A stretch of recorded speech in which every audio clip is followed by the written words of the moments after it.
Hey Lee, welcome back to LSAT Unplugged. Thanks for having me. I'm excited to be here. Excited to have you. So when I think of law school prep, you're the first person I go to. Law School Toolbox. You help future 1Ls get ready into law school. Then you help students succeed in law school. And it's that time of the year. We're in this summer before students are going to be starting their 1L. And I get a lot of questions around this time from students asking, how do I get ready for 1L? What should I be doing, if anything, before the summer, before the fall starts? And so I thought it'd be great to reconnect with you and have you share some advice for everyone. Absolutely. I don't know if my advice will be the same as what I did in my one out summer. I took a really great vacation to Costa Rica, which was a lot of fun. That's a pretty cool way to spend it. Yeah. I, I was like convinced my job right before I quit it to let me go on vacation for multiple weeks. I don't really know how I swung that, but they knew I was leaving for school. I think they were just done with me. hmm So, yeah. hmm Nice, But nice, cool. yeah. Awesome, great. Well, I get a lot of questions around this time, and there are some gunners out there who they're saying they're putting pause on Costa Rica, they're putting pause on travels, and they want to hunker down the summer prior. I mean, what do you think about students reading any books or reading any or consuming any resources prior to 1L? Should they wait till the fall, or is there something they could be doing prior? Listen, I think there are kind of two camps to this, but as much as I joke about going to Costa Rica, I actually think that's a really important part of prep. You don't need to go to Costa Rica, but you should take a breather if you can, even if you're working right until school starts. And I think I took like a weekend between ending my job and going back to school. Um, this is a time to somewhat be enjoyed because life is going to get really intense pretty quickly. So if you're thinking like, I want to do things to prepare for the summer, we can talk about those. And I think there are some things that you can do. But I also think it's very important to take a step back and say, I'm starting a very intense journey for the next 3 years. And then if you go into practice many years after that, this is a unique moment, a unique transition moment to take that step back and say, what do I want to do now that I may not be able to do once I start school? It could be spending time with friends and family, especially if you're going to school far away. It could be going on a trip. It could be going and camping in the mountains. It could be going offline so you're not dealing with technology. I do think that that is an absolutely okay way to show up as your best self on the first day of law school. So as much as there are things that you can do, we're going to talk about a lot of them, and you should go in prepared. I don't want you to show up like fresh off the beach with sand in your backpack and like nothing is set up before school starts. So don't take that. But I do think it is important to keep a little perspective and realize that law school is designed so you do not need to spend the whole summer intensely working to be successful. You can do things to set yourself up for success. But I think showing up as a whole person is probably the most important thing that you can do. Right. So you want to show up fresh. You don't want to be fatigued Yeah. because you were cramming for who knows even what. Right, right. And so let's start with this idea of reading materials. There are books out there on law school, getting ready for maybe. There are lots of different ones out there over the years. Amazon is full of them. Um, I mean, are they worth it? They can be. However, I think one of the things that's important to remember is law school is really about your study skills.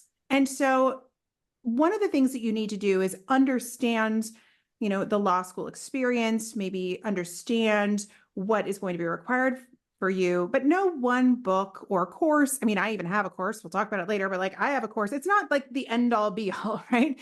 The idea is that you want to have an idea of what you're getting into, but you really want to focus on like your own study skills. So if you don't want to dive into reading about law school, you could read books on productivity, on managing your attention. I did some interesting reading recently. I did a survey of books on ADHD, which I do not have. Um, However, plenty of people in my world and plenty of our students do. So it's an area, and honestly, I think we all have some sort of attention issues now in our technology world. So we can all better, how we manage our lives. I think even a book about that is a really great way Mhm. to prime yourself for law school. Like, how are you going to show up and be focused, manage your tasks, work on your executive functioning skills? And there are some great books on that. Um, but those I think are also very important. You can also read fun books. You could read 1L, although, that classic is also something that can really freak people out.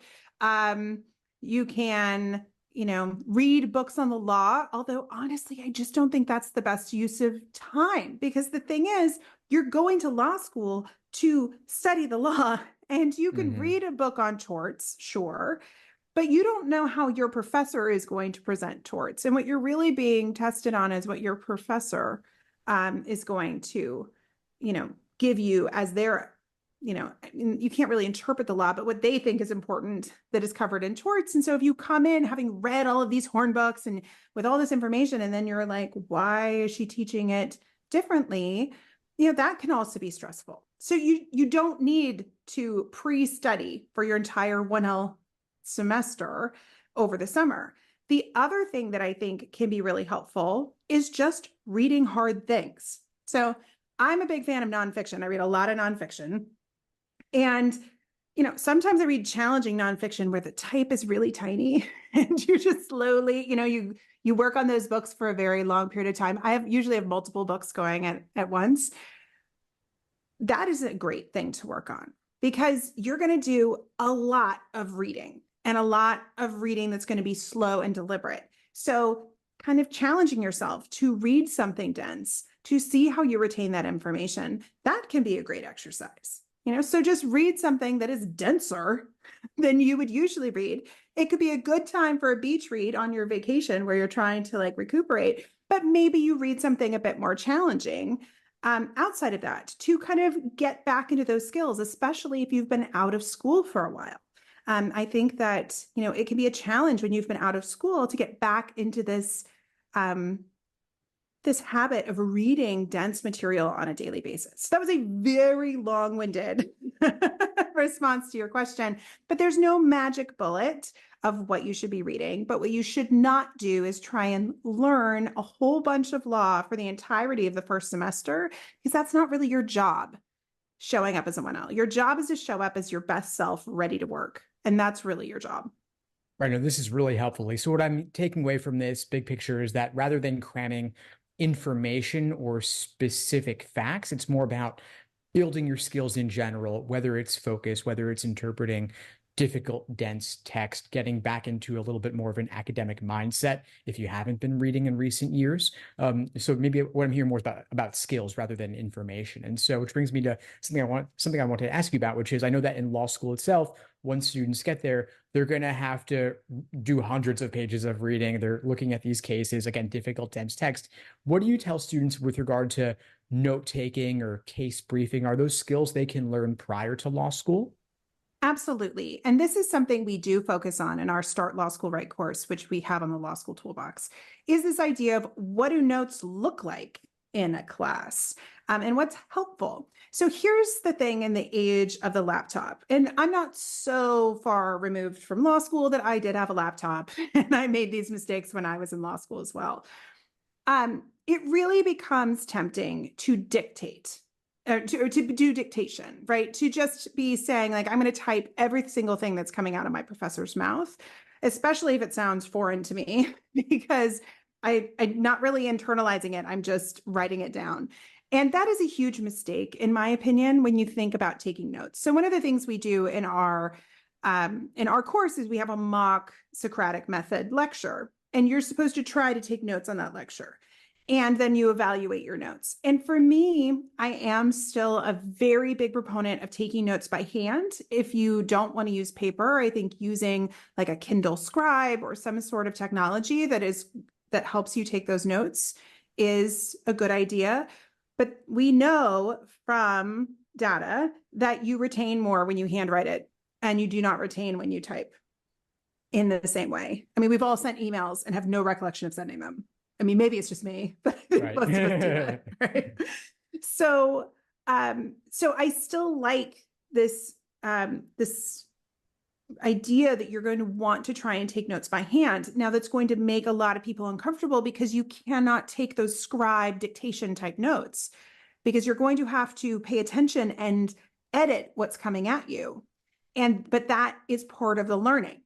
So you want to say well, what are they talking about? What are the important words? Maybe they're writing something on the board. You can always go back and double check your notes. You can go to office hours and meet with your professors. We're going to talk about study groups, I'm sure, today. We can, you can compare notes with your study group. You can check that your notes are right. That's not an issue. But you're going to be more engaged in class if you are doing that. The information is coming into your brain and then you are editing out through your fingers. So that is definitely a skill. And you can read about different note taking techniques online. You may have had stuff that worked for you when you were an undergrad. The idea, though, is you want to be engaging with the material and do not just write down everything your professor says. It's just not the best use of time. You're not actually learning or synthesizing information. This is a little bit different than case briefing, which is something that is really specific to law school. It's this idea of taking notes on a case because you realize you're going to read these books of edited cases, and you may read 3 cases before a class. You may read more or less, but there's a formula for how you take notes on those cases. And there are some different perspectives, but basically you want to write down what the facts of the case were and what the rule was that the court was focusing on and how they got to their result, which is called the reasoning, and then the holding, which is kind of like what they said in the end. And then some people have different nuances that they like to include. But these notes, again, cannot be long book reports about the case. They are supposed to refresh your recollection. You read the case, you think about it, and then you write down the case briefs. And the case briefs are just there to help you be able to answer questions on the case in class. Some people also like to do something called book briefing, which is where they take notes in the physical book itself using highlighters and different colors. All of that's fine. But what you need to do is learn about some of these different techniques and then try them out. And you may want to try them out when school starts. You can take a couple of weeks and experiment. I think that's totally fine. You don't want to experiment too long. You want to pick a direction, but you do want to say oh, I did this type of briefing before class and I got to class and I couldn't, if I'd been called on, I couldn't answer the questions. Well, then your briefing's not working. So try again, and Right. then it's I took, I took these class notes and then I tried to go create this outline, which is where we organize the law so we can study it, and I couldn't. Well, then there's a problem with your class notes, right? So you're going to use the process to kind of test your skills. But I do think, spending some time evaluating for yourself what worked for you in your other academic situations can be really helpful. But it really does benefit you to go old school. Some professors are refusing to allow laptops in the classroom for this reason. So you might as well practice getting your hand muscles ready to go. Get one of those little balls that you to get your hands ready to do lots of writing. Awesome. So what I'm hearing here is that processing the information coming at you either from the professor or from the cases that you're reading is incredibly important to actually learn things. I can imagine some students out there, they're going to just record their professor's lectures. They're going to run it through AI and try to make a summary. And while that would give you a summary, that would prevent you from being the one to process the information. So would you be Yes. against that sort of approach? I am, and let's say that this is really advice for someone who doesn't have a learning difference or some other need to do that. But let's say we do the AI. I mean, hey, I love a good Claude. We talk about my good friend Claude. I like AI. I find it can make me more efficient for some things, but I can guarantee you whatever I put through Claude, I think about less than anything that I do on my own. And one of the things that, AI can do a little bit now, maybe it'll do well in the future, but we're still trying to teach you to think like a lawyer. Judgment and how you analyze things, how you answer that question of a client coming to you and saying, what happens to my case? This happened to me. Now what, right? That is your job. That requires you to think like a lawyer. And Claude or Chat, GDP or whatever is not going to do that for you, at least now, maybe someday. But you need to practice those skills. And the way that you practice those skills is by reading a case and thinking about what the judge said and deciding whether or not it makes sense to you and realizing how they got to those conclusions. That's what you're asked to do on an exam. And so if you're just, spitting out a summary from Claude, that's not really struggling with the material or making it your own. You could study off of that, but you're going to typically get legal trivia or legal facts. You're going to say oh, well, the rule for this is, 3 prongs. Well, cool. You do have to know that. But could I give you a fact pattern? Could you apply those three prongs on your own without AI in a exam situation? That's the question, right? Hmm. That's the output you need. So all this work that you do in class is getting you to have the ability to answer an exam question, which is a fact pattern where they tell you that something happened, and then you have to apply law to it and say what's going to happen next. Right. And that is the skill. Basically, Mhm. that's all of law school. You also have to be able to do it in writing, and you have to do all this legal research, but basically that's the skill. And that's not going to be helped by just having beautiful materials that Claude has written for you. Right. It's so funny. I'm always looking at the parallels between the LSAT and law school. And similarly, the LSAT is not about facts. It's about your ability to interpret and understand methods of reasoning to extract principles from a situation or apply a principle to a situation. So yes, these AI generated summaries, they might help you memorize the facts of a given case from the past, but that would be kind of giving yourself, training wheels or a crutch that prevents you from developing the skill of principles and applications for yourself. Yeah. And I think here's the question. If you want to do well in law school, you want to think about being excellent. If you want a big law job or a clerkship, or you really want to be at the top of your class or the top of your field, you need excellence. And the only way you become excellent at anything, as I tell my children almost every day, is through practice. There is no shortcut, right?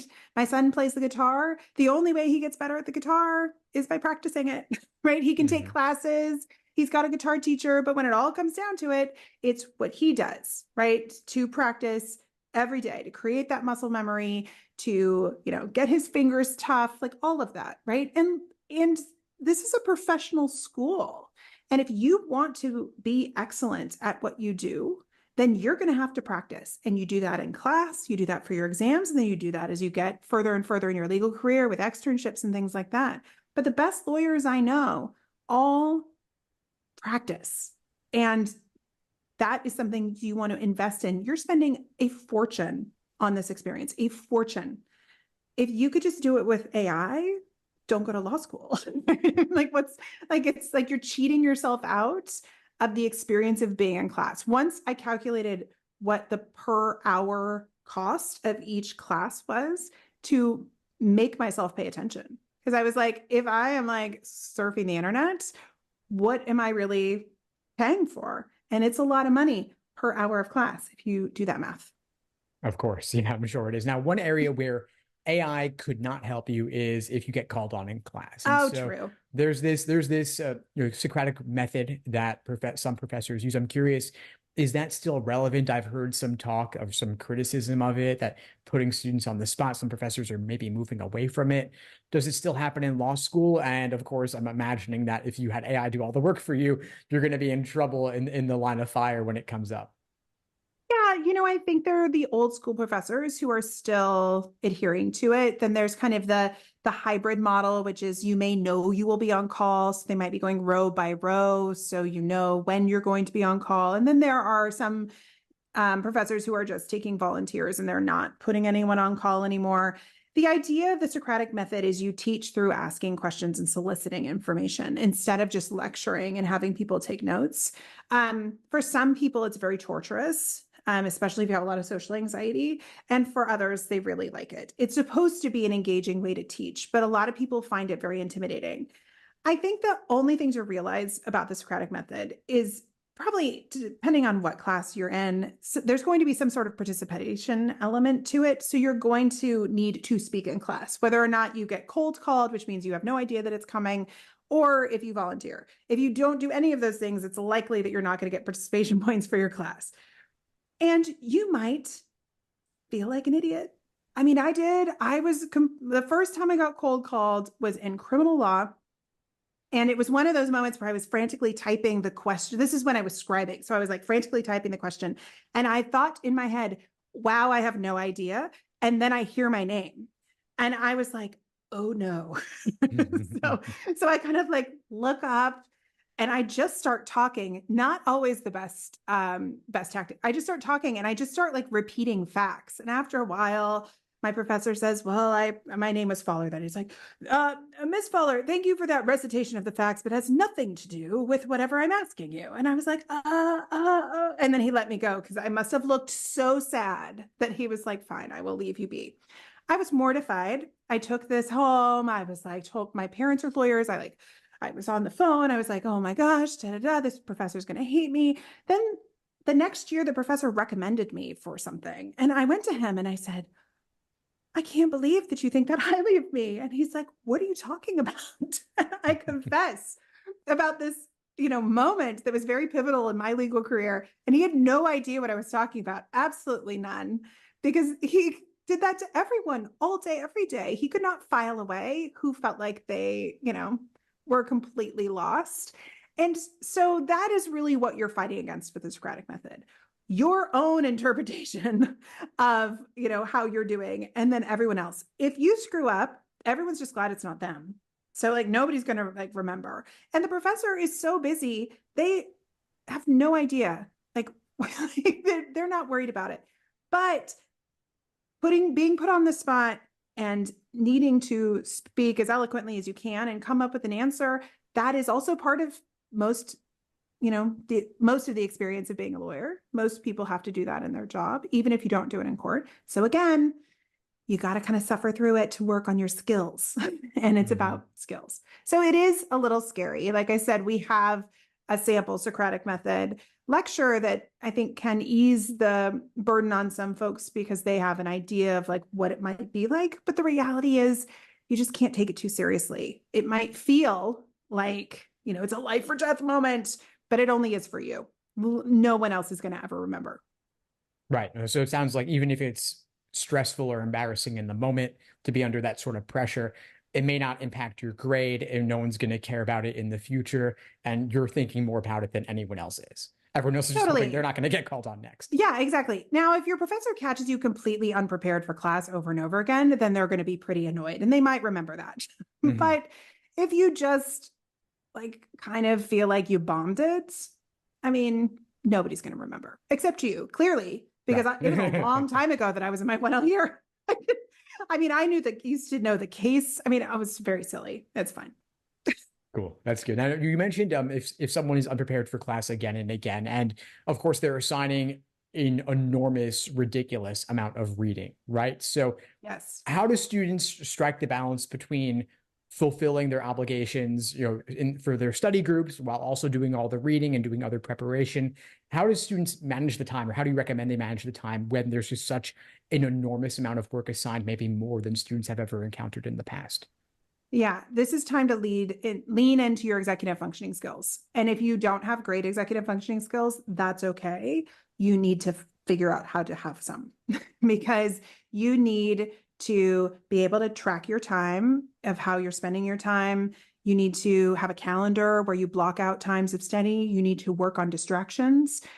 If you don't have enough time to get all your work done, and you don't have a learning difference or something that's going to make things typically take much longer for you. And then if that's the case, then make sure you're talking to your support services at school to get any accommodations that you need. But if you really don't have time to do your work, it's time to step back and regroup. So, it's typically at least an hour and change of reading for each hour of class that you have. So if you have 3 hours of class on one day, you're going to have 3 or 4 hours of reading. You have to think about, reading in a way and taking notes and briefing in a way that makes the best of the time that you have to prepare for class, but you shouldn't be reading cases twice. We hear that sometimes. That's not the best use of your time. Or reading multiple supplements, which are books that are on cases or on different topics. That's always not the best use of your time. You really want to say, what do I need to do to try and be as prepared as I can be? And if you are trying and not being successful, then you need to go get some feedback on how you're spending your time. But I'm going to suggest that the first thing to do is to turn off your internet and shut down your phone. Because I think most of the time we're not actually doing high impact work because we are being interrupted constantly. And so I think that that's the first place to find time. You want to treat law school like a full-time job and then some. And so track your time. And if time is disappearing, you need to figure out where it's going. But I'm a big proponent, like you have to sleep, you have to like move your body, you need to spend time with friends. But that's all only possible with solid executive functioning skills. And I know that that can be really challenging, but you're going to need that for your job too. So you can use tools like love Trello to do project management, to track assignments. I think a Google Calendar can be really helpful. Block out those times that you're going to shut off your phone and just focus and study. Shut off the internet. I know it feels so archaic to do so, but we used to not have the internet. We used to be more productive. But you can just turn off your Wi-Fi and just give yourself 3 hours. You might be amazed at what you can get done. So it is notoriously heavy. You are going to study a lot, but if you cannot manage it, you need to take a step back, self-evaluate, go to your school's academic support services, talk to them, hire tutors like us who can get into that with you and say, like, where is all this time going? But it shouldn't be that way. If you're not sleeping, that's not okay. Something else needs to give. So you need to dive into it. It's hard, but it's not an insurmountable amount of stuff. Right. Now, you mentioned, of course, there's all these project management or even just a simple Google Calendar to keep track of things. If you're blocking off the time, if everything's on airplane mode or shut off, of course, that's going to help you when you're studying solo. And of course, time in tutoring with someone like yourself is going to be well spent as well. But then what about study groups? Like your study groups, how productive are they? I've heard they're really big in law school, but how do you Yeah. know if you're using that time effectively or if it's just more just socializing and chit chat? Oh, I think study groups are kind of a dangerous thing. I think they Yeah. can work really well or they can be really tricky. And like everything else, you have to evaluate it as you go. And I don't think, there's like the myth of the study group. Oh, I met these people first year and we were in this study group together. And then for all 3 years, all we did was hang out together and they were the key to my success. Sure. Okay, that's great. I think a lot of folks find that it's not necessarily that way.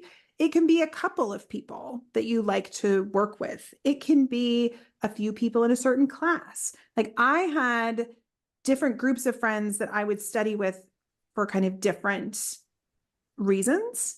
But I also realized that I needed to study on my own to make the material my own. So we could get together and like wrestle with some law, but if I was going to go sit and memorize something, I had to be done on my own. I think the thing about study groups is you have to make sure that the time that you're spending in it is actually productive. And if it's not productive, you have to extract yourself from it, which can be challenging because it's typically also a social situation. And you have to realize that it's not always going to benefit you for all times and all subjects. Property law is one of the things that typically you take first year. And I struggled with future interests, which is this area of property law that is like archaic and has all these weird rules. And I did lean on a study group. We would get together and we would just do practice problems over and over again. And there were friends in that study group who were much better at those future interests than I was. However, I did much better in the class than many of the people in those study groups because I did a lot of the heavy lifting outside to get ready for the exam. And then I think that sometimes some of my friends in the study group didn't think they needed to do that too. They thought the study group was it. It's not a group project when it comes to the exam. You have to be able to execute it on your own. So, like everything else, you can try it out, but don't feel like if you don't have that set up that you're not going to be successful. I think most people, dabble in the study group and then they kind of move away from it. And you have to keep evaluating what works for you. But just remember, what is the test? And how are you going to study for that test? I mean, the LSAT's the same way, right? You could have a study group. You can go to a class for the LSAT. You can study with your besties, but like it's not a group project in the end, right? Right. You got to do the work on your end outside, and maybe your solo work is actually the primary, and then Mm-hmm. the study group is a secondary or a tertiary, and tutoring somewhere in the middle. Yeah, exactly. So it really is about, knowing yourself. If you are a social person and just realize that if you get together with a bunch of people, it's going to turn into a social hour, then just have happy hour with people. Right. That's great. That's important too. But don't count that as study time or count study groups as social hour. Don't count it as study time. That's fine too. hmm Yeah. Yeah. And you mentioned the exams, of course. So what's the deal with exams? How important are they? How does one prepare for these exams? With maybe focusing more on like the solo element of actually preparing for it. Yeah. So law school exams, are everything. Most classes still only have one final exam. Some more progressive professors are giving midterms, but oftentimes they're a very small percentage of your grade. And the tough thing is you often get very little feedback in law school. And so it can feel like this big exam is the only feedback that you're going to get, which for most of us is pretty stressful. And so when you're preparing for these exams, there are a few things you really need to think about. One is you need to understand what an exam looks like. And that could be getting past exams from your individual professors, which sometimes will be like in a library or they might be in your registrar's office. You can go to your academic support office and see if they have some past exams, but you need to understand what the end game is, right? You would never, like I play tennis, you would never like prep for a tennis match, like not knowing the rules of tennis. Like that would be silly, right? If you don't know how to score a tennis match, like I would be pretty terrible at playing. And so you need to understand like the rules of the game. And that's really about what the exam looks like. The exams typically look like a story. And then you have to either from an outline, because some exams are open book where you can take in notes, or some are closed books where you don't have any notes. So you either need to have law in your head or law on the paper that you understand. And you have to look for the legal issues that come out of the facts. You have to apply law that you've learned. And then you have to argue what you think the outcome is going to be. And then you have to conclude. And you do this like many, many times over the number of hours. So it's not like a short little fact pattern. Sometimes these stories are multiple pages long, but that's the idea. And then sometimes they can include something called a public policy question where they might be asking about how law functions or how new rules should be made or how courts are weighing in on something. It depends on the professor, but that's kind of another class of questions. But mostly in your first year, especially, you're going to see these issue spotters, which is what this is called. This is also what you're going to see on the bar exam, although the bar exam is somewhat changing. And so it depends. But right now, that's what the bar exam is. It's basically full of these issue spotters. So understanding what it is and then making sure that you are learning the law, like the actual law, and then practicing applying it. And so if you're concerned about exams, the best thing you can do is practice, practice, practice. You can try and get feedback from your professors, like taking them hypos, maybe that they've given you in class. Some professors may give you feedback, some won't. You can go to academic support, talk to them. Maybe they'll give you feedback, maybe they won't. You can come to my team. We will give you feedback, but you don't want the first feedback to be on your grades at the end of the semester. So you've got to figure out how to do the practice, applying the law, arguing facts, and then getting some feedback on that. And that's really, I think, when the magic happens. We do that as part of our Start Law School Right course. We take you through what an exam feels like so you can see what those issue spotters look like, but you can also just utilize your law school to get that answered for yourself. But you got to know the end game. And you got to practice going through the semester to get ready. You don't want to try and start applying law 2 weeks before the test. It's going to be too late. Right. So it comes back to developing that skill, not just knowing the facts, but knowing how to apply the facts, the principles to a given situation. Now, you mentioned exams are everything. We also have the potential stress of cold calls if the professor engages in that technique. I mean, how do you help students navigate the stress of law school, all the hundreds of pages of reading, all the assignments, getting prepared for class? What advice do you give them? It's really hard. Like I said in the beginning of this podcast, you got to show up as your best self, kind of give yourself the best chance. And that means you need some good coping skills for stress. And everybody's and hopefully they're not like negative coping skills. We don't want, like bad habits, but you need to have some coping skills and you need to know what you need to stay regulated so you can perform at your best. We are almost everyone that goes to law school is a type A, somewhat perfectionist. That is what draws us to this profession. And that makes challenging things really hard for us because we don't like to not do well. And most of us have been high achievers in almost everything that we've done. And so really working on like your mindset that you are going to stumble and that's okay. It's all about kind of how you go from there. Like, what are you going to do with that stumble? That's really important. It's about having your support system in place, whether it be family, friends, a therapist, learn about student services. A lot of law schools offer therapy for free, which should tell you something about what they're concerned about. But you don't want to let this stuff really sit. It's hard. Everybody has their moments, but you have to be able to move through. And if you are stuck, if things are feeling really too hard, you must reach out for help. A lot of folks find that they are diagnosed with things in law school. The pressure cooker of law school is tricky. You could be diagnosed with a learning difference or ADHD in law school. That is very typical because it is such an intense environment. Or some folks struggle with things like anxiety and depression more because of the pressure cooker. So you've got to be aware. So having your support network, knowing some coping skills, what you need, whatever it is that makes you happy. Like I said, I love to play tennis. And one of the things I love about tennis is you can't be on your phone.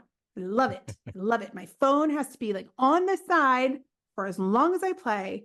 And even if my watch goes off, unless like a kid is bleeding, like I don't have to respond. It's great. Like everyone knows that, so some people love to swim or run or whatever, but you got to find something that kind of pulls you out of it and makes you feel like a whole person.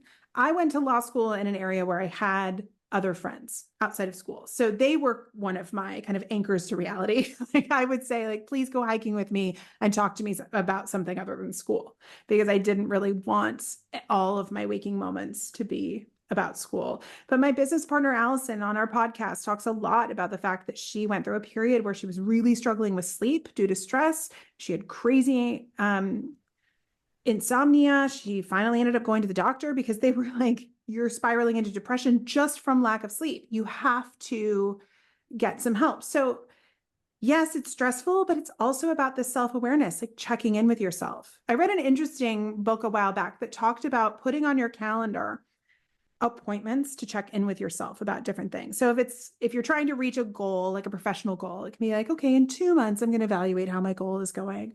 But I think you can also do this for things like handling stress. You can say, like, maybe once every 2 weeks, you're going to take an hour and you're going to journal and you're going to ask yourself how it's going.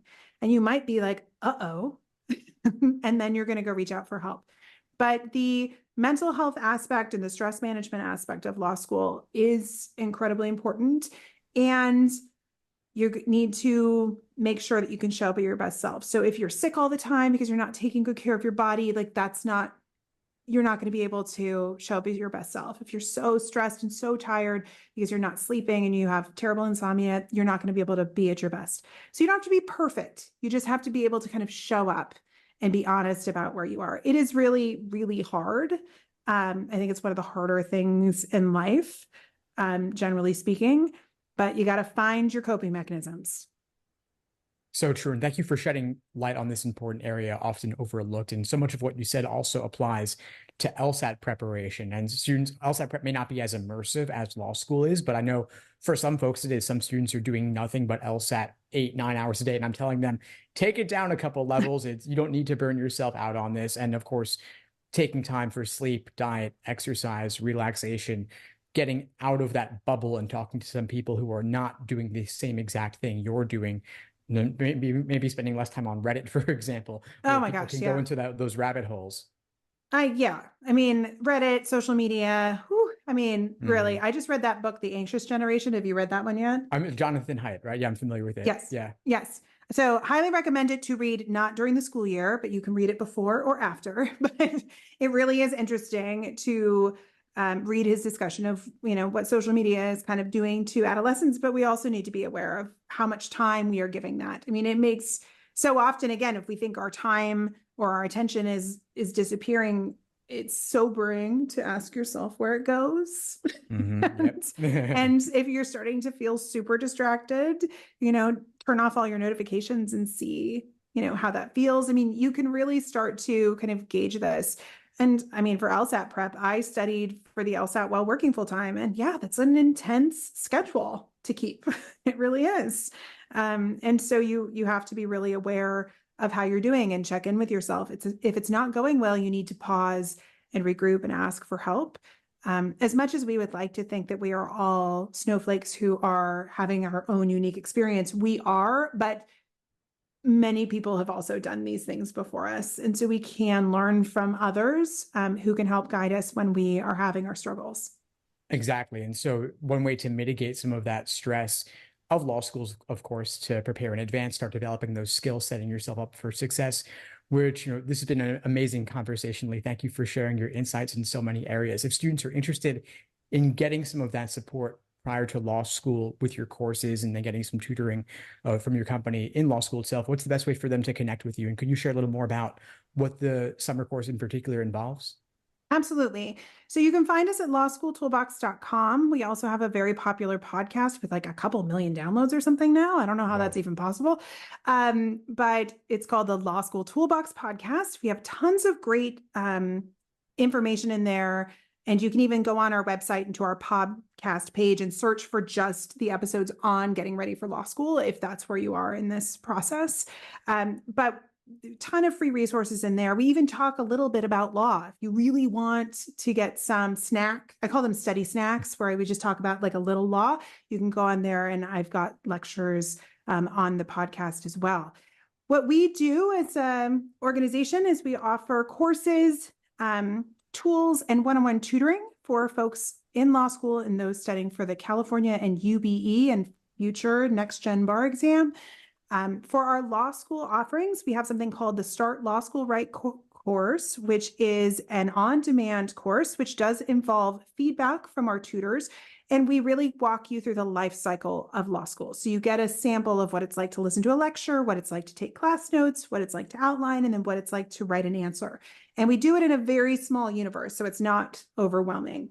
But I do think it's great if you're not sure what you're getting into. So you will have seen the universe before you start. That is on demand and can be done in just a matter of weeks, which is kind of nice because a lot of people are working, even if you want to take a trip or do something fun. And then we also offer one-on-one tutoring that is all done remotely with tutors all over the country. We've tutored for almost all of the law schools, it feels like at this time. And you can reach out through our contact form on our website to learn more about those packages. But my business partner and I are always happy to jump on the phone call with you and talk to you more about that. So check us out on all those places. Wonderful. Well, I really appreciate you taking the time. Like, I definitely encourage folks watching and listening out there to seek out Lee and her team for help with all of this. It's too important to be left to the last minute. So thank you again, Lee. Really appreciate you coming on. Absolutely. It was great to talk to you again, Steve. Take care.